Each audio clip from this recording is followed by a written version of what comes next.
बिस्मिल्लाहिर्रहमानिर्रहीम। अस्सलाम वालेकुम काश्तकार भाइयों, गंदम की फसल के ऊपर जड़ी बूटी मार जहर का स्प्रे करने के अंदर हमारे कुछ काश्तकार दोस्त जो हैं वो लेट हो जाते हैं, देर से स्प्रे कर रहे होते हैं। बाद औक़ात वो सोच रहे होते हैं कि हम दूसरे पानी के बाद स्प्रे करेंगे। दूसरे पानी के बाद कुछ इस तरह के हालात हो जाते हैं, यानी धूप नहीं निकलती, जिसकी वजह से वो स्प्रे नहीं कर पाते।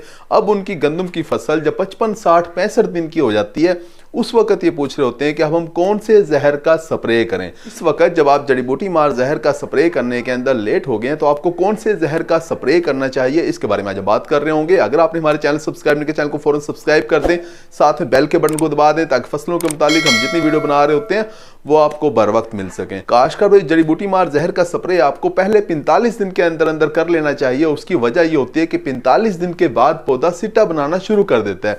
ये सिट्टा हमें नजर नहीं आता, लेकिन तने के अंदर ये सिट्टा बन रहा होता है।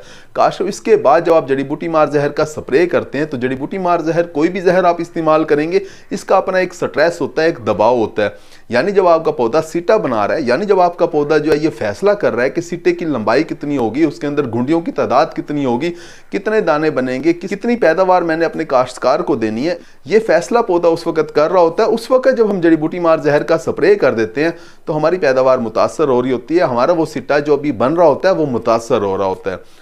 काश्तकार, इस वक्त अगर आप ऐसी जड़ी बूटी मार जहर का स्प्रे कर देंगे जिसका स्ट्रेस बहुत ज़्यादा है तो आपकी पैदावार बहुत ज़्यादा मुतासर हो रही होगी। मिसाल के तौर पे अगर आप इस वक्त जब आपकी फसल 60 दिन की है, आप मेट्रीब्यूजिन का स्प्रे कर देते हैं या आयोडोसल्फ्यूरान जो जहर होता है इसका स्प्रे कर देते हैं, या सल्फोसल्फ्यूरान वाली केमिस्ट्री इसका स्प्रे कर देते हैं, तो आपकी पैदावार मुतासर हो रही होती है, क्योंकि आपका वो सिट्टा मुतासर हो रहा होता है जो तने के अंदर बन रहा है। आपको चाहिए कि इस वक्त आप ऐसा जहर का स्प्रे करें जिससे जड़ी बूटी भी कंट्रोल हो जाए और आपकी पैदावार भी मुतासर ना हो। जड़ी बूटी का कंट्रोल करना इस वक्त भी ज़रूरी है। वैसे तो बेहतर यही है कि आप इस वक्त जड़ी बूटियों को हाथ से निकलवा दें, लेकिन जाहिर है कि ये एक मुश्किल काम नज़र आता है। बहुत ज़्यादा रकबे से आप हाथ से नहीं निकलवा सकते क्योंकि लेबर का मिलना भी मुश्किल होता है, और जड़ी बूटियों को अगर हम इसी तरह से छोड़ देंगे तो ये अगले साल ज़्यादा तादाद के अंदर निकल रही होंगी, क्योंकि इनका बीज बन जाएगा। काश्तकार, आपको चाहिए कि इस वक्त आपने जो जड़ी बूटी मार जहर का स्प्रे करना है तो आप नया सवेरा सिंजेंटा कंपनी का एक्सेल इस्तेमाल करें। पिनोक्साडिन इसके अंदर जहर होता है, 330 मिलीलीटर फी एकड़ के हिसाब से अगर आप इस्तेमाल करेंगे तो दुम्बी सिटी, जंगली जई, नुकीले पत्तों वाली जितनी भी जड़ी बूटियां वो आपके खेत में कंट्रोल हो जाएंगी और पौधे के ऊपर स्ट्रेस कम से कम आएगा।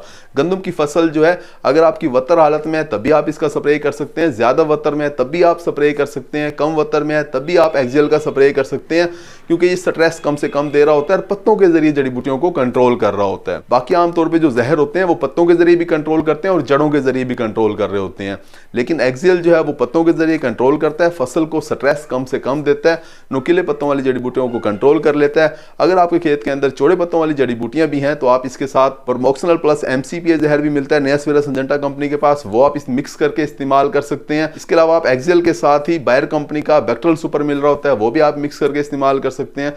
तो आप इन दोनों को जब इस्तेमाल करेंगे तो चौड़े पत्तों वाली और नुकीले पत्तों वाली तमाम जड़ी बूटियां आपके खेत के अंदर कंट्रोल हो जाएंगी। उम्मीद है कि वीडियो आपको समझ आ गई होगी। अपना ख्याल रखिएगा। अल्लाह हाफ़िज़।